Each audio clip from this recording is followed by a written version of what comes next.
What is going on, everyone? Yukiwo here, and we are back with another video. Today, I will be introducing a brand new engine to the Goblin Biker strategy that not only allows us to play through and outright beat Nibiru, but it also creates an Omni Negate and, not to mention, summon an Xyz monster that can be used as Goblin fodder. But it also has the added benefit of removing back row. That engine I'm speaking about is the Super Heavy Samurai package. Now, the Super Heavy Samurai package, which to my knowledge has not been publicly demonstrated with Goblin Bikers, elevates the strategy in so many ways without impeding on all the qualities that make Goblin Bikers just so fun to play. And I know that we've already posted about the Kashtira Goblin list in the channel before. And let me tell you, that's a great list and it can do amazing things in this particular meta. But I do think that with more innovation and more time spent on this list, of course, which I am working on every single day and refining with a couple other great play testers, I believe Super Heavy Samurai can be the way for Goblin Bikers to move forward and be very adaptable and be able to pivot in other various metas. So today we have a 2-card combo with Wakaushi and Doug.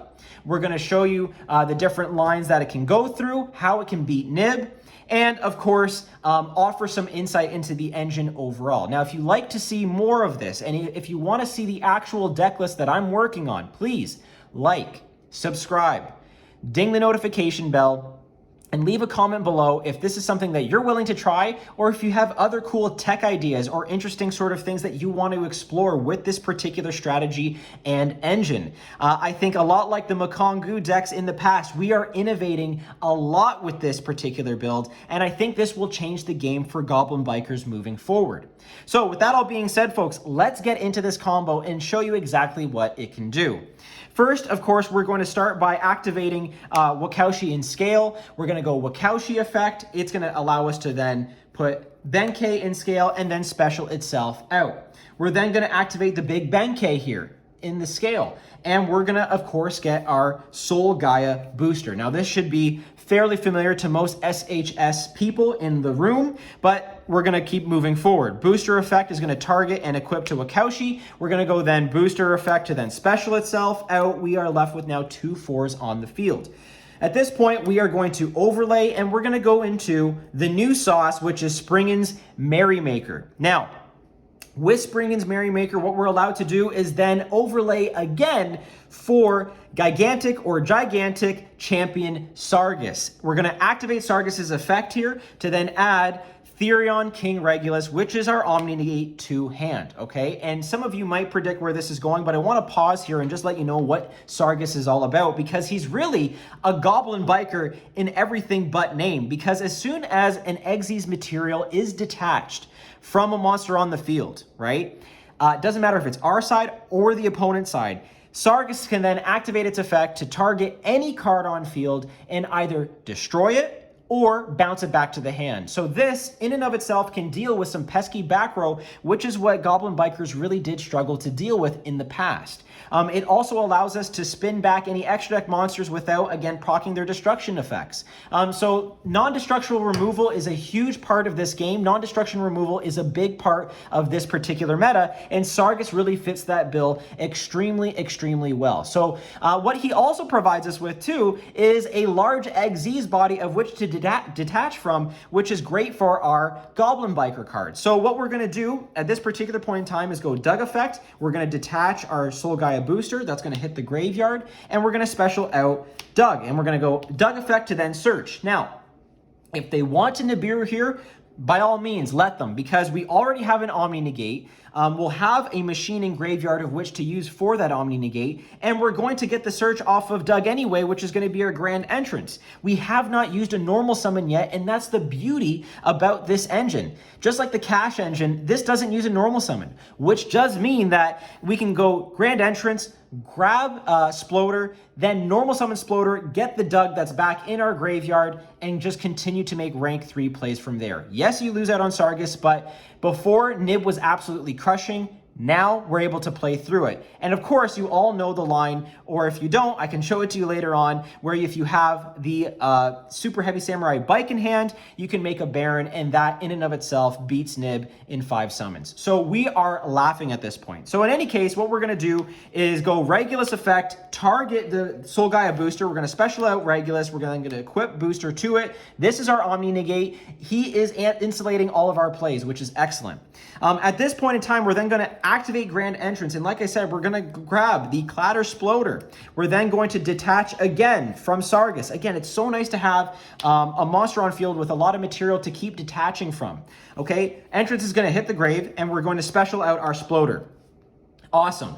Now we're gonna overlay Sploder and Doug, and we're gonna go into our Torpedo line. We're gonna go Torpedo effect, detach both of our Goblins, and draw into another card. And hey, look at that. We're replenishing that ever so important, wait for it, hand economy. Yeah, that's right. We got to keep doing it. So at this point, we're then going to overlay Fortress here. We're going to go Fortress effect, detach the Torpedo, and add our full armored Exes to hand. So again, these are in our back row. These are in our hand right now. We're looking really good. We're then going to overlay one more time and go into our Fortress. And right now, I'm going to put the Fortress up here. Okay, hopefully you can see that on the screen. And that just gives us more space here underneath. But we're looking in really fine shape at this moment in time, okay? We've got, again, an Omni Negate. We've got a target bounce or destroy, and of course a non-target attach, which will be making our way through our full armored Exes. We're going to then set the full armored Exes here, and we still have, at this point in time, 4 cards in hand. So again, hand economy is looking real good, and we're gonna continue to make plays on the opponent's turn, okay? So let's see what we can accomplish here. And again, apologies if Sargus is a little lit up, but guaranteed that's still there. All right. So now what we're going to do is pass it to our opponent. Our opponent is going to try and make some plays. And I know what you're thinking, like, whoa, hold on a second. You don't have Gabanga. That's usually like the end piece to have on our board. Well, take a look at what we're going to do here. We're going to activate our Clatter Sploder here by detaching from the full armored Lancer, or full armored Dark Knight Lancer. We're then going to special out our Sploder. And at this point in time, we're going to activate Sploder's effect. Now, if you want, you can also, at this particular junction, go Chainlink 1, Sploder, Chainlink 2, Sargus, or the other way around. It's up to you, targeting the Dug and Graveyard. Because Sargus, again, when we detach, allows us to pop or spin back. We're going to then bring back our Dug. Dug is then going to activate as well to get us a further search here. And we're going to add another entrance to hand, which is really useful, again, for more clapback and interruption on the following turn, just in terms of getting more gas going.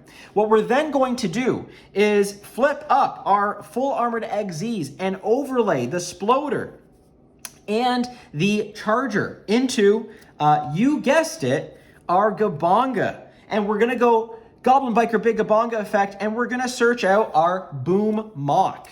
So why Boom Mock? Because Boom Mock allows us to, from hand or graveyard, detach a material on the field and then special itself out. In and of itself, proccing both Gabanga and Sargus here, which is super valuable. And of course, the Exes Armored hits the graveyard. So at this point in time, folks, we're looking really good. We have an increased amount of hand economy. We have entrance for follow-up. Boom Mock is ready in hand to go. So if we want to, we can, at this point in time, go Boom Mock effect, detach the Dug. Dug will hit the graveyard, and we will special out the Mock, okay? Why are we detaching Dug specifically? Because if we go back into our graveyard, we still have the entrance here. We can banish that, detach, add Dug to hand, and just keep going. And if we want to search Grand Bash with that Dug, we can do so. We also have entrance here if we want to search the Goblin, sorry, I can't even talk, the Goblin Biker Dug Charger that way as well. So I think we're covered more ways than one. So again, by detaching there, we can go Chainlink 1 Gabanga, Chainlink 2 Sargus. We can pop a card, bounce it back to hand, and then attach a monster on field to Gabanga, which is excellent. We still have the Omni Negate in play if we so choose in Regulus. And we also have Lancer, which of course, if we so decide, we can then go full armored Exes, banish that card here, as you can see in the top right of your screen. Target, we can go Lancer here, and equip Torpedo to him. Okay, and of course, as you know, he gets all of these amazing effects through Torpedo. New Chain, Lancer, non-target, attach another monster underneath. So just off of 2 cards, we have increased our hand. We've also led to 4 disruptions, including an Omni Negate, and we have the potential, to play through a Nibiru, which is just absolutely insane, right? And like I said, we have also the potential to pop a back row card in Sargus here, right? So all the things that this particular engine, and I mean the Goblin Biker engine or the Goblin Biker archetype, all the things that it was lacking before, we're now able to provide with the Super Heavy Samurai package. And I think it just does so much for us. And of course, we play 3 Bike, 3 Wakaushi, 1 Big Benkei, and 1 Soul Gaia booster. I'm looking to probably make the deck list around 44 or 45 cards in order to avoid some of these one-offs.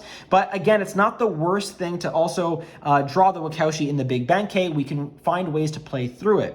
Also, in this deck, we are playing a lot of level 3 non-engine and the Ghost Girls as our form of interruption, and it's not impossible to scale a lot of our non-engine so it becomes rank 3 material for us. So there is just so many ways to play this deck, and there's so many ways to kind of innovate and keep pushing now that we can integrate a whole new premise into the idea of what Goblin Bikers can do. So as you can tell, I'm super excited about this innovation. I'm super excited about what we can do here. As far as I know, I'm one of the first to bring it to the table, and I would love for, again, this amazing community that we built around the page to keep offering more suggestions, more tech options, and more ways that we can kind of exploit the Super Heavy Samurai engine. So I guess with that all being said, folks, that is the combo. I hope you like what you see here. Please let me know what you think in the comments below. Leave a like, subscribe, ding that notification bell for all of that good Goblin Biker goodness. This is Yu-Gi-Oh! Incorporating the Super Heavy Samurai engine, signing out.